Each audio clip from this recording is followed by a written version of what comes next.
Punk rock, the latest trend in pop music. And it's music with a message to be as nasty as possible and denounce the establishment, whatever that establishment may be. I am number 2.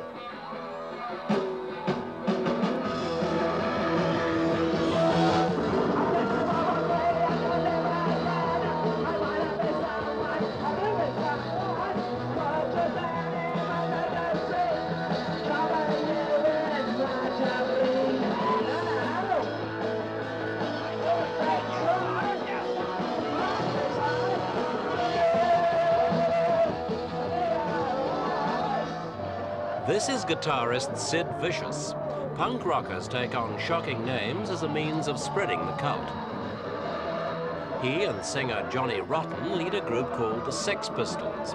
They come from Great Britain, where they've caused a lot of controversy by using foul language and calling on youngsters to defy society. This was the Sex Pistols' first concert abroad when they started a United States tour in Atlanta, Georgia, and they got a rousing welcome from US fans.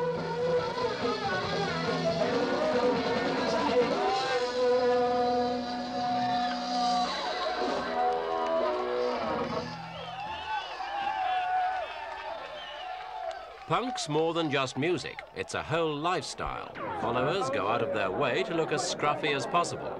They try to look as bizarre as they can too. Strange colored face makeup can be accompanied by earrings or other more outlandish adornments. It's going to open up the fucking Atlanta scene, isn't it? The bands here are going to get it. Tell them what you thought of the Sex Pistols. After the concert, we asked some of the audience how they like punk. I think they're wonderful. They're 1980s, an expression we need. Our first fashion expression for the 80s.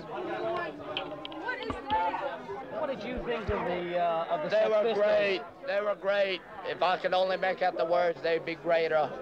Yeah. What do you think of the Sex Pistols? I think they're sickening and disgusting. I can't, you know, their clothes, the way they look, their hair, the way they act.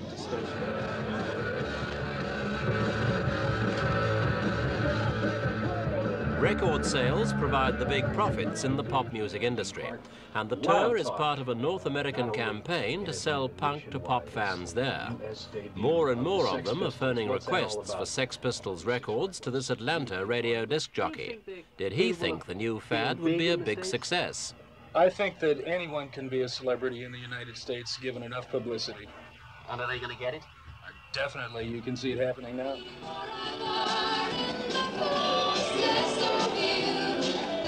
Sex Pistols records on cut-price offers are another weapon in the war to sell punk. And international record companies reportedly spending $250,000 on publicizing the tour.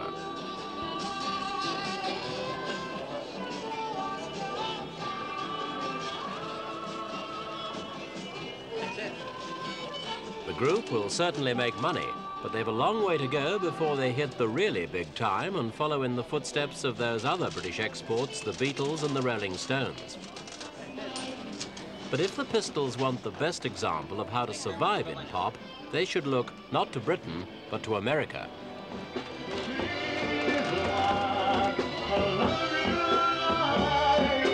The king is dead. Long live the king. So say the fans of Elvis Presley. Their hero died last year, but they're determined to keep alive both his image and his music. This is Elvis impersonator Rick Saucedo.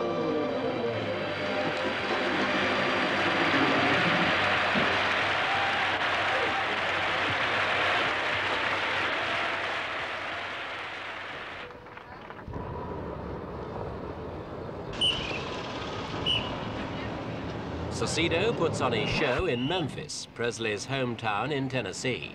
Elvis fans from all over the country gathered there recently to celebrate what would have been his 43rd birthday.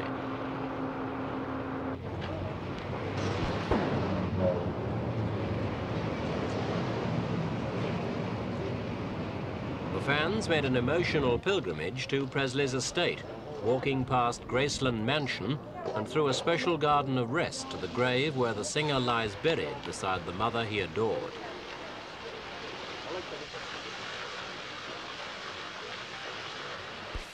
Point it that way, honey. You take your own picture? Okay, I got you, baby. Visiting the tomb may have been a pleasure for some of the fans, but for the others, it was an emotional experience.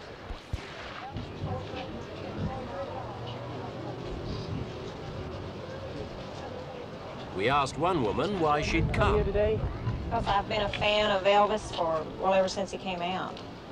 And she was 13 when he came out. I was 13 years old. And I became a fan. I wasn't here. You know, we came down before he died. This isn't our first visit, so. Are you here because it's his birthday today? Yes. Or would it be? We have. Presley's fans were saddened and shocked, but the businessmen soon dried their eyes as they saw the enormous boost his death gave to the Elvis industry. Everybody wanted something to remember him by, and the industry obliged with a special birthday convention in Memphis.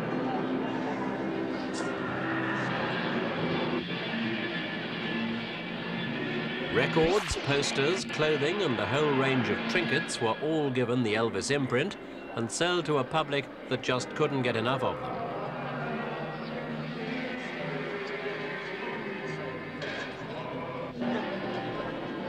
In death, as in life, Elvis turned in a handy profit. Some dealers were charging as much as $2 for a Presley photo.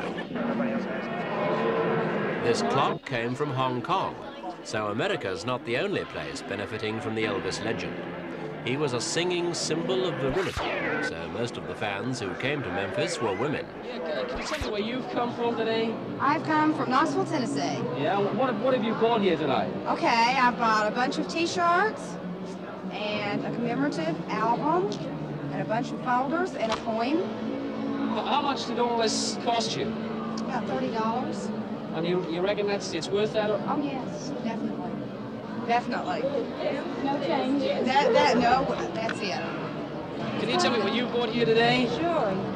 I got a T-shirt for my daughter, of course one for myself, and a coin and magazines. And, how much did it cost you? Oh, I don't know, maybe $35, $40. It was well worth it though. I wouldn't, you know, I'd give that much or more. What are you going to do with it all? Oh, take it home.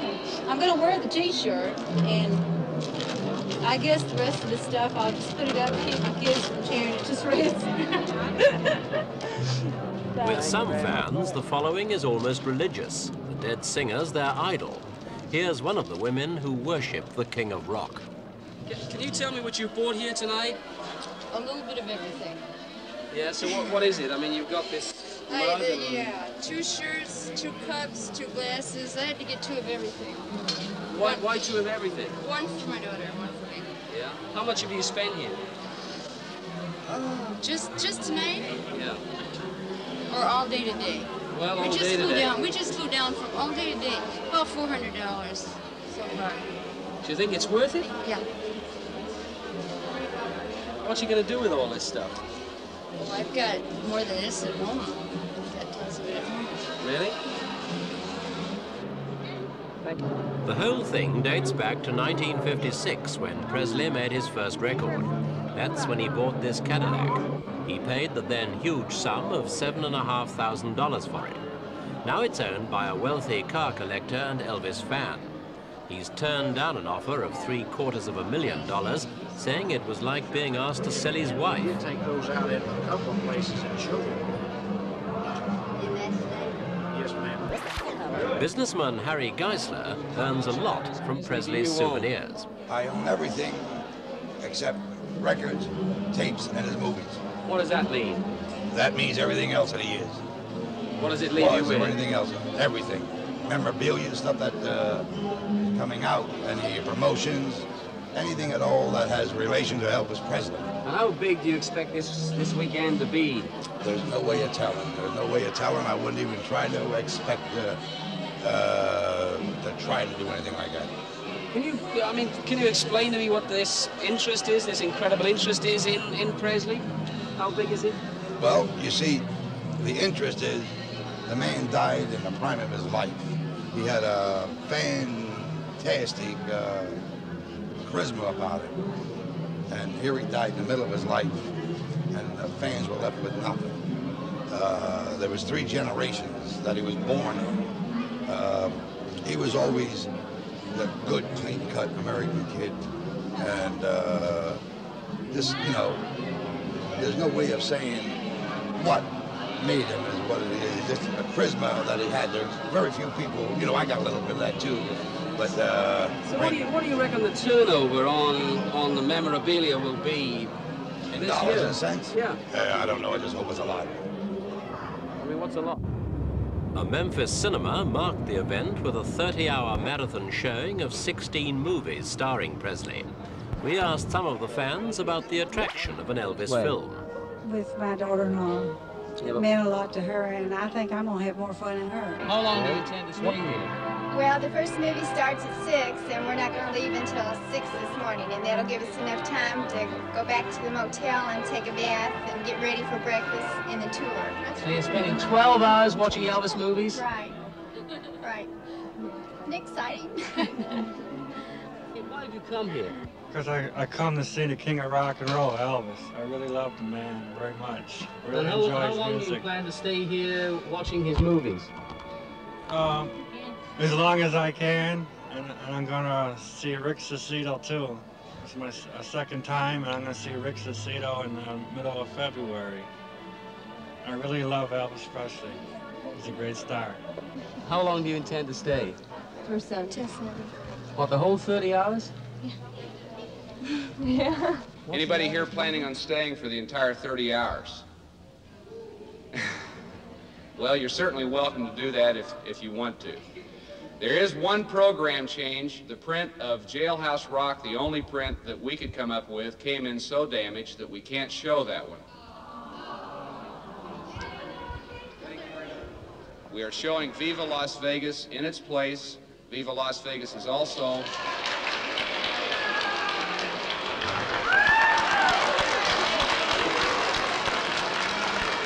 Presley made dozens of films. At the height of his Hollywood career, he was churning them out at the rate of 2 or 3 a year. They were simply vehicles for Elvis and his songs. Critics called most of them run-of-the-mill, but for his fans, they were and are classics.